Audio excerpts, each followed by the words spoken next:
He came at 13 years old, had to start literally working as a child in a button factory, the kind of worst child labor that no one would ever permit today. He taught himself to be a telegraph operator. He went to work for the railroads. He eventually identified iron and steel as his niche. Carnegie started out to build steel rails because he knew he was living in an age of very expansive railroad construction, the completion of the Transcontinental Line in 1869, and then an explosion of railroad construction, especially in the West thereafter. And what's remarkable about Andrew Carnegie is that in the 1870s, at a moment when American industry and the American economy is really beginning to collapse, Andrew Carnegie says, aha, here lies an opportunity. And he begins to build his iron and steel empire. His timing couldn't have been better.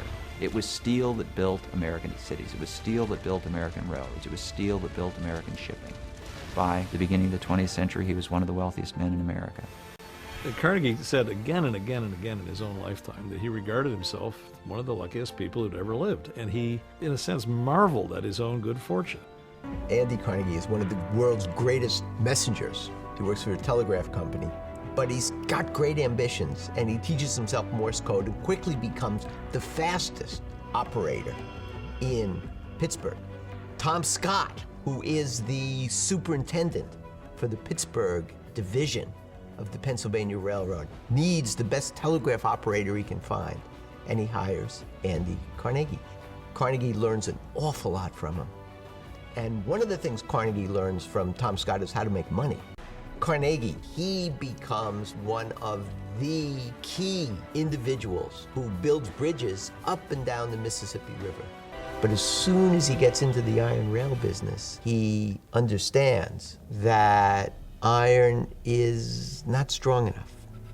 What Carnegie did when he went into the steel business, he knew that the key to making steel and making it effectively was to bring in chemists who knew precisely the right ingredients to make iron that was strong enough, resilient enough, that could be molded into shapes. And they manufactured a high-grade steel in Pittsburgh, but more importantly, they manufactured it in such large quantities that they could sell it to the railroads. And they could explain to the railroads, it's going to cost you much more for steel rails, but they're going to last longer. They're not going to break.